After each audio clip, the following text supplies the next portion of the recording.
Le podcast Tribu est produit avec le soutien de Maroc Télécom. Bienvenue les amis dans un nouveau podcast Tribu de Radio Ma'ali, enfin la poursuite, la recherche de nous-mêmes. Nous sommes avec un habitué, Abdallah Fili. Salut. Bonjour, c'est Reda. Comment vas-tu? Fatigué.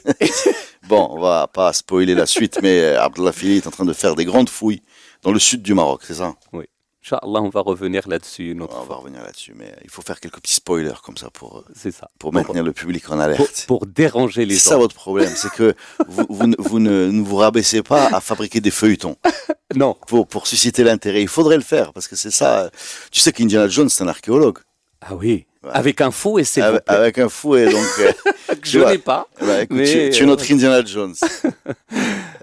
Il y a un côté qui peut être mystérieux et romanesque dans votre métier que vous devriez mettre en scène pour pouvoir générer de l'intérêt, de la passion, des budgets. Oui. Ouais, n'est-ce pas? De la passion. De la passion. Alors, tu n'es pas là pour nous parler des fous, tu es là pour nous parler du tapis, alias Zarbia. Alias- Alors déjà, est-ce que Zarbia, c'est bien le tapis? Ou quelque chose Oui. D'accord. Oui, Il y a pas c'est de... le tapis. D'accord. Le tapis. Par où tu veux commencer? Les types de tapis, Non, je commencerai par Zarbia en tant que métier de femme, le tissage féminin. Et fabrication, quoi. Et voilà, et ça c'est, je pense, c'est pour rendre hommage d'abord à nos mères, grand-mères, tesserandes du Maroc, du nord au sud, hein, qui en quelque sorte excellent dans ce métier parce qu'elle était en quelque sorte incontournable et que concerne toutes les tribus. Et comme on est en train de parler dans des podcasts tribus, il faut rendre hommage à cette gente féminine justement qui porte cet art et qui devient qui est reconnu en plus. Hein, et parce qui est que- reconnu à l'échelle mondiale, même dans ses formes les plus, on va y revenir tout à l'heure. Il y a effectivement Zarbia, mais il y a Boucharouet qui s'est hissé mondialement à... Alors, comment tu un traduirais rang Boucharouet, incroyable. s'il te plaît?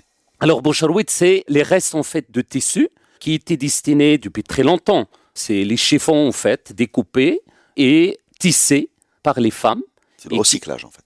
Voilà, c'est un recyclage. Qualité inférieure. Voilà, mais qu'on considérait justement lié à ces castes inférieures, démunies, etc., mais qui est devenu aujourd'hui mais vraiment un objet artistique qui a fait l'objet d'expositions à New York, à Paris, à Marrakech, au musée Yves Saint Laurent, etc.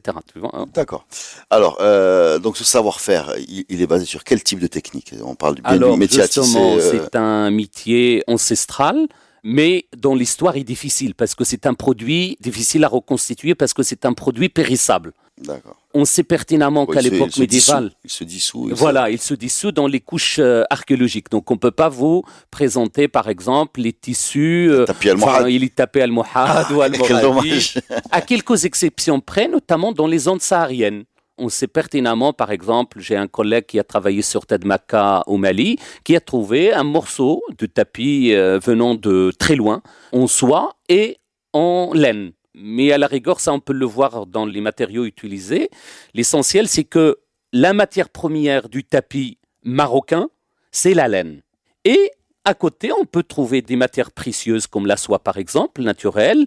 On peut trouver de la soie sous forme de broderie sur un tissage, etc. Mais la base, c'est toujours la laine de Voilà, mouton, la laine de mouton ou de chèvre. Et ce qui est très intéressant, c'est que finalement, chaque tribu a sa spécificité, d'où la valeur artistique et symbolique de ces tapis. C'est-à-dire, on peut subdiviser le Maroc en zones de production de tapis différents. Bni Warrain, par exemple, est le tapis reconnu actuellement qu'on retrouve dans le catalogue de toutes les grandes expositions du design, etc. C'est le tapis blanc avec des traits noirs. Avec maintenant la touche de modernité, c'est de mettre des couleurs. Dans un sa version traditionnelle, il est blanc et noir. c'est et ça? blanc et noir. D'accord. Mais on peut aller par exemple dans un autre type de tapis qui est absolument extraordinaire et qui a connu également une diffusion exceptionnelle, c'est le tapis de Taznart, Oui. reconnu mondialement. Quelle couleur? C'est plutôt rouge, non? Alors c'est multicolore en fait, et avec une dominante rouge effectivement. Le rouge, le vert avec des carrés, avec Mais des c'est très losanges. géométrique, ça. C'est extrêmement géométrique et c'est pour ça que j'aime beaucoup parler de ce métier de Zarbia parce que justement c'est le domaine féminin par excellence, je l'ai dit, mais également un domaine artistique de la femme. Contrairement au tapis urbain par exemple qui est beaucoup plus rigide dans les choix des matériaux, des couleurs et des décors, eh bien, le tapis rural, avec toutes ses composantes de nord au sud, comme je disais, même dans les déserts, par exemple le khima, on y retrouve une touche artistique beaucoup plus libre de la femme rurale. Et ça, je trouve que c'est quelque chose d'absolument exceptionnel.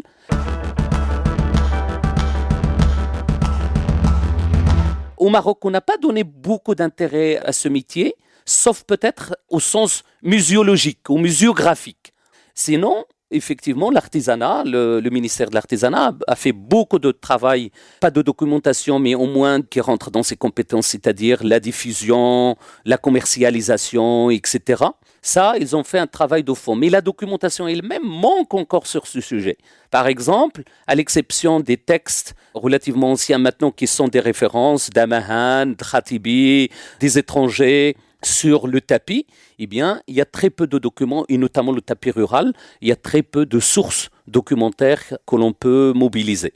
Il y a des choses qui ont été faites, par exemple à l'époque coloniale, etc., parce que c'est un aspect artistique qui a attiré beaucoup d'attention des premiers chercheurs dans le domaine de la vie et de la culture marocaine. Est-ce que tu as d'autres stars? Là, tu nous as parlé de 2 stars bien connues, il y en a d'autres? Alors, il y en a d'autres, par exemple le tapis zmouri, le khmissat ou le mas, etc. Ça aussi, c'est le hnidira essentiellement, c'est le type de tapis tissé, très peu noué. Il faut aussi inscrire ça dans une chaîne opératoire qui est très rigide, par contre. Chaque région a ses spécificités techniques dans le tissage.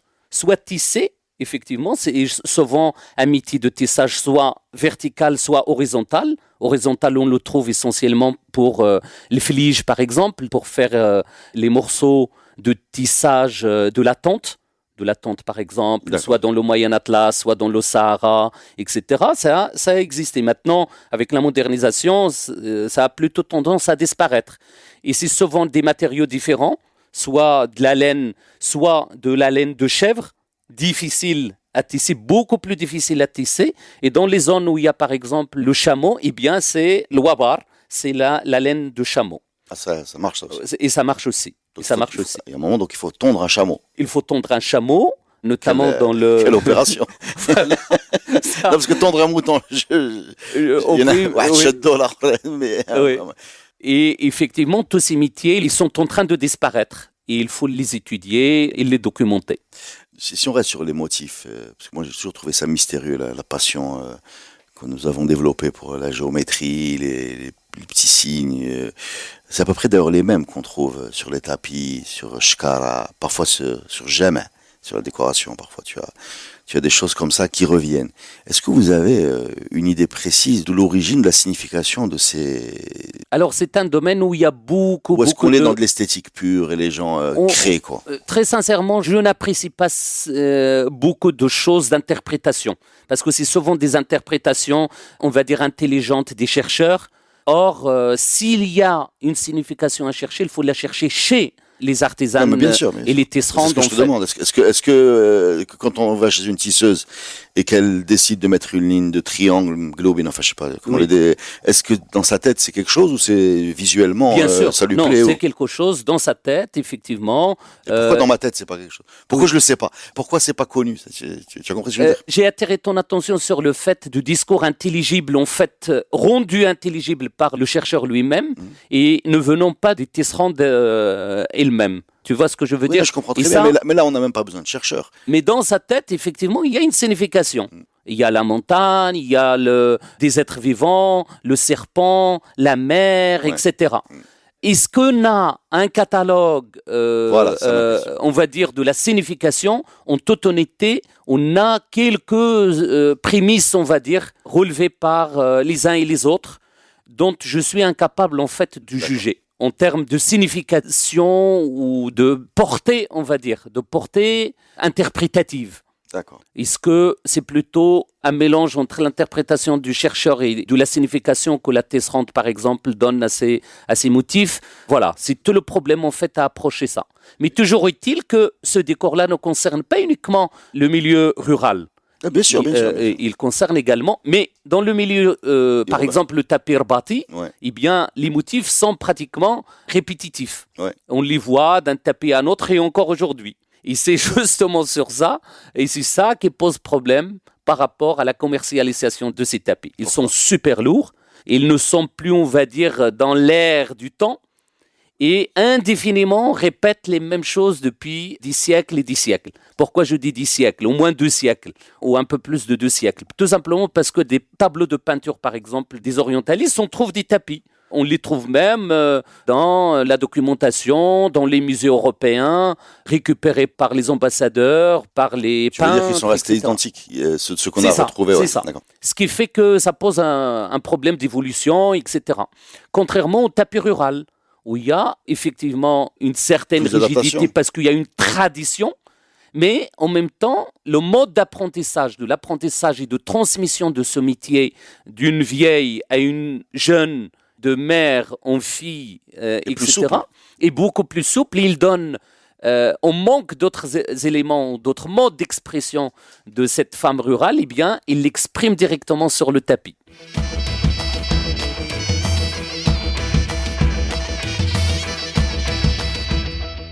D'accord, donc c'est un mode d'expression de la femme, on l'a compris. Mais en plus, c'est une industrie immense, puisque enfin peut-être pas aujourd'hui, mais il y avait sans doute pas de maison marocaine sans tapis, ça n'existe pas. Et ça n'existe Ni pas. même encore moins de ghetto marocain sans tapis. Exactement. Donc ça veut dire que tout le monde a acheté un tapis. Exactement. Tous Il tous les- concerne les tous les- sédentaires Ouais, et c'est la pertinence justement du tapis. Ça donne une idée du volume produit et de l'importance de cet objet, qui a équipé, je le répète, exactement tous les Marocains. Exactement. Voilà. À partir du moment où il a un logis, quoi. Exactement. Même, Même une tente, une je veux tente, dire, bien il sûr. concerne les Surtout sédentaires une et tente. les... Surtout une tente. Voilà. Surtout une tente. Une tente est faite de tissage, est faite de flige, de tapis tissés. Et bien évidemment, à l'intérieur, on trouve des tapis noués et tissés. D'accord. C'est quoi la différence entre le tapis noué et le tapis tissé? Alors, quand il y a le poil long, qui dépasse, on va dire, la surface d'un tapis, là, c'est noué, en fait. Parce que tu fais des nœuds, les brins, ouais. il y a des différents types de nœuds, etc. Là, c'est selon celui les... qui est un petit peu mou. Et voilà. Et justement, le tissage, il y a des parties verticales qui font, on va dire, la maille dans laquelle on insère les nœuds. Il y a une multitude, double, simple, etc., etc. C'est vraiment extrêmement riche, peu étudié encore une fois. Et il y a le tissage qui est fait tout simplement. Tu peux étudier encore une fois, on peut la mettre dans tous les podcasts. On peut Ouais, prendre cette phrase. Ouais. Mais bon, on fait ce qu'on peut. Oui. Qu'est-ce qu'on devrait savoir sur cette culture du tapis, nous les citadins Alors, il y a, juste pour terminer cette question, Vas-y, donc il y a noué, il y a tissé, il y a brodé. Par exemple, sur un tapis tissé, on peut mettre des broderies, soit de matières précieuses comme la soie, soit, par exemple, hadak mouzoun, Mouzoun. des sequins, en fait. Alors, j'ai même fait ça. Là, l'arabe, le français. Ah. C'est le secret, Alors, le mouzoun. Les sequins, بالفرنسية هما دوك les mouzoun, الموزونات اللي فوق le tapis. تنعلقوا des perles, en fait. Gli, gli, gli, gli, gli. Surtout dans la région d'Ormisat ou le Metz, Les paillettes, quoi. le Moyen Atlas. C'est des sortes de paillettes, on va dire, mais c'est des mouzounat. Mouzouna nous renvoie en fait à la monnaie de l'époque alaouite, à partir de Moulay Rachid. Et après, il y a des mouzounat. C'est une monnaie. Ah Et- d'accord, c'est une monnaie et ça qui a vient donné de son ça. nom à la... C'était des monnaies à un moment, non, mais pas des monnaies sur le tapis. non, quoi. pas de monnaie, Mais on parce mettait que des c'est une ronds, monnaie d'argent. on mettait des ronds brillants. Voilà, des ronds brillants, de petite taille, etc., qui, voilà, qui décorent, voilà, qui mettent du brillant, voilà. exactement. Avec un mélange de poils courts, poils longs. C'est ça, moissonnés, c'est ça. Je vois très bien de quoi des, tu parles. des broderies, etc. Et ça, c'est vraiment, Je connais très bien la région. ouais, et c'est une spécificité en fait du Moyen Atlas d'une manière générale. Et le Moyen Atlas, C'est la capitale du c'est tapis vraiment marocain, le Moyen Atlas. le monde du tapis marocain peut être résumé في le Moyen Atlas من الفوق ديالو حتى لتحت. Et ce qui est très intéressant, on peut diviser ça en 3 zones, grandes zones. كاينه la zone ديال بني وراين اللي هضرت عليها où il y a pas de mouzoun, il y a rien du tout. Et c'est un décor géométrique noir sur un fond blanc. Il est austère, celui-là. ولكن d'une très grande qualité. C'est Oui. pour ça qu'il a conquis le J'essaie monde. de le décrire, je peux en mettre des jugements de valeur. Oui, Il est austère dans le sens, il n'y a pas de couleur, il n'y a pas de... oui. Maintenant, il y a des couleurs, comme je disais, il s'appelait beaucoup, et voilà. Parce que le rural s'adapte, tu veux dire. Oui, plus que l'urbain. tout simplement, علاش le tapis est très important. Et il est diffusé, largement diffusé, dans les milieux sédentaires et nomades, parce que justement, il y a le cheptel, نتاع سميتو, les moutons, نتاع les chèvres, نتاع les chameaux, comme je disais. Donc, il y a de la matière première, il y a la laine. Et la laine occupée, économiquement parlant, c'est une ressource économique extrêmement importante. Il n'y a pas un souk où il n'y a pas de laine. ما كاينش. Rural et urbain. Et ça sert à quoi? Ça sert justement le tissage d'ameublement بحال les tapis et le tissage justement ديالنا حنايا comme vêtements, etc. Et Alors, le tapis, c'est pas le tissage le plus fin. Ça, le plus fin, c'est le vêtement, j'imagine. C'est le vêtement, bien évidemment. Et ça, on a encore, certainement, on va faire quelque chose là-dessus un autre jour. Bien sûr. Par exemple, jilaba, quand je dis jilaba al-Wazaniya ou la Saïsiya ou la Dial Bzou, c'est extraordinaire, extraordinaire. Et c'est un métier d'une finesse, mais presque indescriptible. Et c'est la première fois que je te vois dans un état de transe aussi intense que pour les dirhams almoravides. Ça m'arrive parce que... Les dinars almoravides. Et donc, c'est quoi les deux autres zones? قلنا بني وراين كاين ممينات لا سنترال اللي فيه بني نضير وبني مقيلد. Certainement Mustafa Qadiri va nous dire que Abdallah Fili ne connaît pas la géographie تاع سميتو. Donc si je me trompe, Mustafa Qadiri fera On fera un deuxième podcast Voilà, de démenti. exactement, De démenti. sa présence. On laissera les deux. L'ailier gauche que constitue Mustafa Qadiri est toujours à l'affût de Ah ouais. Smito, et ça c'est une très bonne chose. Deuxième élément, donc la partie hadi, Azro, Khnifra, etc. C'est aussi un pôle extrêmement important de production de tapis. Et troisième pôle, c'est la région justement de l'Khmissat ou le Mas, etc. qui a aussi sa spécificité. Tu restes dans le centre, quoi. Tu as coupé le centre en trois. Vraiment le Parce Moyen qu'après, il y en a. Atlas. Le Moyen Atlas. On peut sortir du Moyen Atlas, trouver d'autres tapis, bien On sûr. peut aller, par exemple, vers l'oriental. Tinré, il y a des tapis. Le sud-est, pareil. Est-ce que tu connais Boulaba? Non. Ah ben, C'est un tapis couverture très, très connu dans l'oriental marocain. d'accord. En laine, on appelle ça la couverture chauffante. C'est D'accord. ce qu'on sort. Ah oui, بحال, Blanche. Oui, Voilà, je connais très bien. Très chaud, Oui, très très chaud. oui. Les verts sans ça, Ah, à Oujda ou exactement. à Smito, c'est pas possible. Exactement. Oui, j'ai eu l'expérience. Il y a un autre nom, je pense. Il a un autre Là, je nom. sais pas, chez nous, Oui. on appelle ça Boulaba. Bourab. Mais je sais pas après si c'est du familial ou du... Non, c'est un nom. سي العبانه عند يمكن. سميتو هي هذيك هي العبانه هي اللي سي دي كوفرتور Ouais. en fait de les verres. Une autre zone par exemple كيما قلنا سوس فيه تازناخت effectivement فيه اسكاون فيه c'est des zones aussi avec des spécificités parce que pratiquement chaque tribu a son tapis propre avec à la fois les couleurs, avec les choix des Je vais décors, poser une question etc. un peu. Tu dis chaque tribu a son style. Oui. Mais ils faisaient du commerce ou ils les fabriquaient pour eux. Ils faisaient Les deux, Les en deux, fait, voilà. les deux. Donc, quand tu es une femme qui fait des tapis et qui a couvert les besoins familiaux et qu'elle ambitionne de faire du commerce, donc ça se passe sort bien sûr. So. Voilà. Donc le commerce, il n'est pas forcément dans la tribu, il peut être inter-tribu, on est d'accord? Exactement. Voilà. Exactement. Donc à ce moment-là, est-ce qu'elle va s'adapter au marché local ou est-ce qu'elle va essayer de développer ça? Tu comprends ce que je veux dire? Oui, oui. Est-ce Il y a que- une flexibilité. En toute honnêteté, il y a une flexibilité, mais ce qui te montre justement ce que tu viens de dire dans les échanges intertribaux, etc., eh bien, il suffit juste de voir, par exemple, la dot des femmes, c'est-à-dire tout ce Qu'elle que... prend dans son- voilà, dans son foyer. trousseau, on va dire. Son trousseau, ouais. Eh bien, on trouve à la fois des tapis de sa tribu, mais on trouve également des tapis urbains, et ça, on le trouve dans les textes. J'ai parlé une fois des textes, des documents justement familiaux, ou l'aftarikat, les inventaires après décès, Oui, on oui. trouve Zarbiya al-Flan-Flaniya, Donc c'est avec considéré comme un capital, c'est ce que tu en- exactement, avec sa valeur, etc. Donc c'est un objet de valeur. On énumère en fait ce que la femme emporte avec elle dans Le trousseau. Ouais. c'est ça. Et on signale l'origine même du tapis. On dit par exemple tapis, zarbiya, murrakushiya ou la zarbiya ribatiya, qimatuha kada kada kada kada. D'accord. etc. Et donc, c'est présent dans les documents, mais encore une fois, il y a un volet de recherche dans ce domaine qu'il faut faire. J'ai pas l'impression qu'il a été beaucoup Abordé. exploré. En termes de taille, on a tout. On a les grands tapis rebattés, comme tu as dit, ça j'imagine c'est pour les grands espaces, les grandes maisons. On a des choses plus petites. Est-ce qu'il y a des règles? Est-ce que tous les tapis sont triangles, sont rectangles par On n'a exemple pas encore de on n'a tapis triangulaire. On n'a pas de tapis ronds. On n'a pas de tapis triangulaire. Non. On a Non. des petits. On a des petits Est-ce tapis qu'on a de des tapis prière. d'Elsla, par exemple? Parce Oui. qu'aujourd'hui, ce sont des choses qui sont produites, Oui. je ne sais pas où, mais qui sont Par standardisées. Rachid, oui. Hein? Oui, qu'on trouve les tapis de prière qu'on Oui. trouve, qui sont utilisés par les Marocains. Mais est-ce qu'on a des tapis C'est comme récent. ça? Voilà. C'est récent. Est-ce qu'avant il y avait des tapis traditionnels Oui. comme ça, de prière? Oui, C'est-à-dire c'est récent. petit, Oui. enfin de la taille d'une pierre. Oui, mais en fait, c'est des tapis d'ameublement, c'est-à-dire de toute la pièce. 2, 3, etc. Mais c'est des tapis de dimension importante. Mais pas de petits tapis.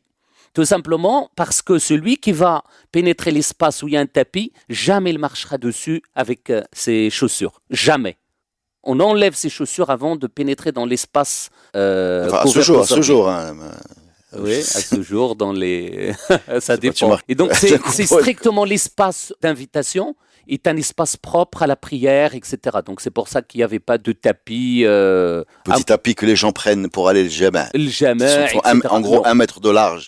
Cela n'existait Non, pas. n'existait pas. C'est une tradition récente. D'accord. Et deuxième élément, c'est que tout ça, ça a une représentation. Par exemple, généralement, dans toutes les tribus marocaines, mis à part pendant le moment de la commercialisation, l'homme n'intervient pas dans le tissage.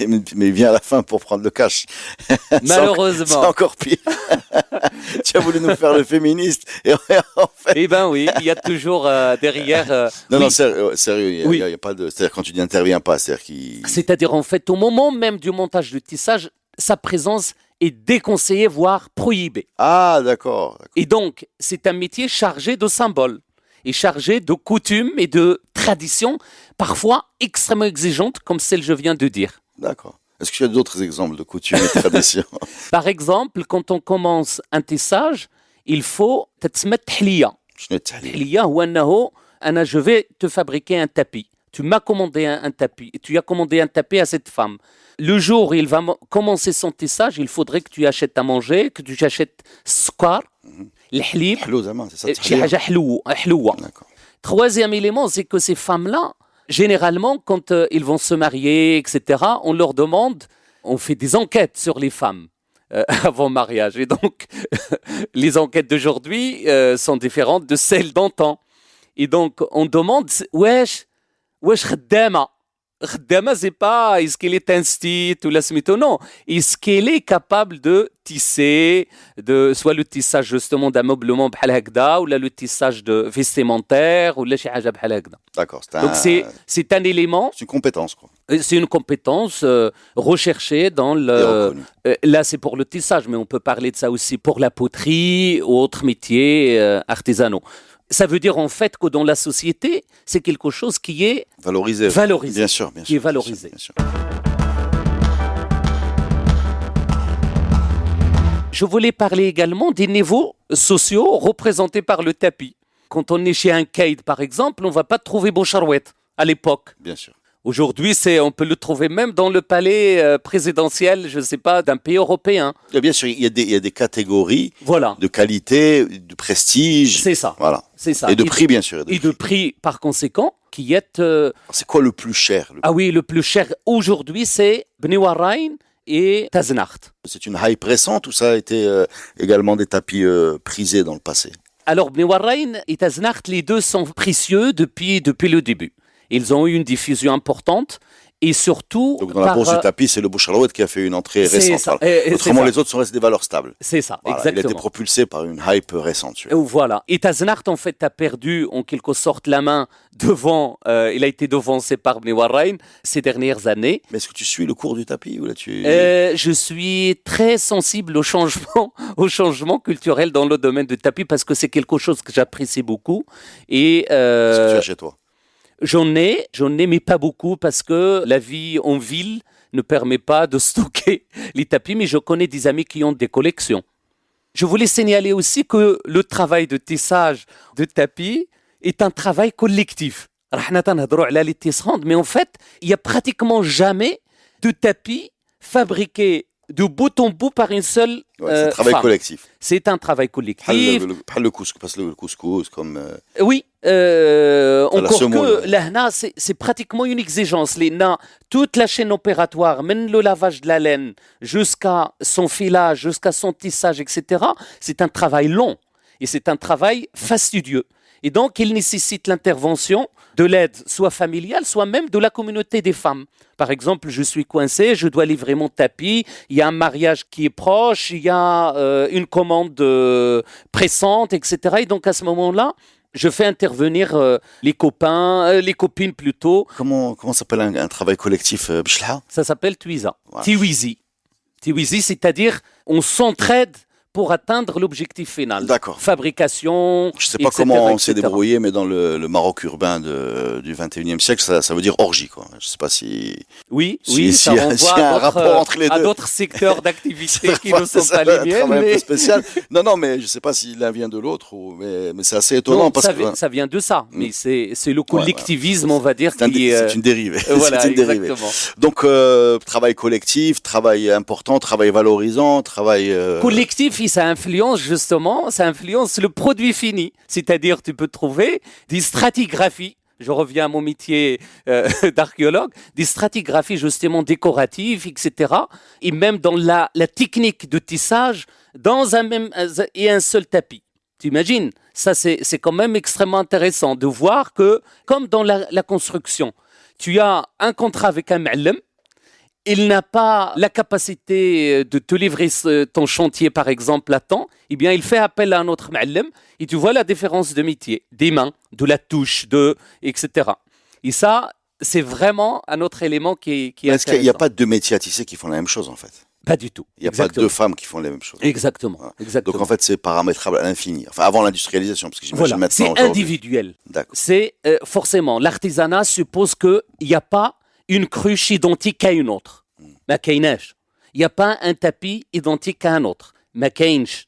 Et c'est ça sa valeur justement identitaire. Et... Après, maintenant qu'on est passé à l'industrialisation, on revient à la customisation de l'industrialisation qui est en fait le début, en fait. Exactement. Et la boucle est bouclée. Exactement. Exactement. Alors, il y a un autre, moi je finirai pas sans défendre les couleurs marrakchi, il y a un Vas-y. autre, justement, une Surtout dans l'état zone dans lequel est le de coca. production, C'est bien, ils ont besoin de toi, vas-y. ça mérite. Ça mérite le moment de défense. Vas-y, parce que la défense, bah, Oui, c'est vrai que c'est... ouais, vas-y. Mais en fait, ce bassin aussi de l'Haouz Oui. est un bassin extrêmement important de production de tapis, que ce soit par des tribus amazirs dans le Haut-Atlas, que dans les tribus arabes, à la sortie de Marrakech, vers Chichawa, etc., Sidi el-Mkhtar, etc. C'est en quelque sorte un tapis d'origine sahraoui. C'est pas celui qui est monochrome comme ça, qui a une seule couleur. Non, il y a Non. des couleurs en fait, mais c'est tellement grossier qu'on peut trouver les gens dans les ronds-points de Casa en train de le vendre parce que c'est pas cher, c'est quelques dizaines de dirhams pour Celui-là, un. c'est le tapis arabe, celui-là. C'est un tapis arabe justement Quand tu dis d'origine. arabe, c'est hilalien, en fait, c'est ça. C'est ma'aqilien. Marqué. Parce que les gens de Sidi el-Mkhtar, c'est des shérifs en fait sahraouis, d'origine Des probablement Marquiliens. idrisside, mais en fait avec beaucoup d'influence ma'aqilienne. Attends, je suis perdu, parce que Idrissid, c'est 800. Et Marqil, c'est Oui, 1200. eux, donc, mais je parle de la tradition où ils se considèrent comme les descendants d'Idrisside D'accord. et donc des shérifs. Ce qui est fou, c'est qu'on est conservé. Tu me dis un tapis marquilien, maintenant Marquil, c'est 1200, je pense, Oui, voilà, à oui. l'arrivée. Donc ça Oui. fait 1000 ans, enfin, Oui. un peu 13e, moins de 1000 ans, 14e, donc etc. 800 ans ou des choses comme ça. Et cette tradition est restée identifiable. C'est-à-dire. Dans les milliers tribaux, oui. Mais on ne connaît pas le tapis du XIIIe siècle marquélien. Bah, mais il on devait ressembler connaît. à celui-là, non? Je n'en sais rien. Je suis incapable de te dire ça. C'est vrai. Mais toujours est-il que c'est une continuité tribale qui a certainement évolué, comme on peut le voir dans le tapis marocain d'une manière générale. Il y a des évolutions lentes, certes, mais en fait qui sont là, imposées par Cette le mode de évolution, vie, ouais, imposées bien sûr. par, on va dire, même on ne peut pas imaginer un homme depuis le XIIIe siècle qui n'a pas changé son registre décoratif, vestimentaire. Ah, etc. j'en connais. Avant. Ben écoute, merci beaucoup Abdallah, c'était passionnant. On a appris les différents types de tapis, on a appris qu'on tondait les chameaux, on a appris l'importance de cet objet, la signification, mode d'expression, industrie, objet de valeur également, objet utilitaire. Merci beaucoup, c'était super de t'entendre parler avec Mettez autant en de passion. valeur vos intérieurs avec des tapis marocains, s'il vous plaît. Voilà, écoute, j'ai l'impression que tu es financé par un lobby du tapis. Je vais aller vérifier la taille de ton véhicule, s'il n'a pas grossi de façon étrange suite à ce podcast. Merci beaucoup, Abdallah. Merci.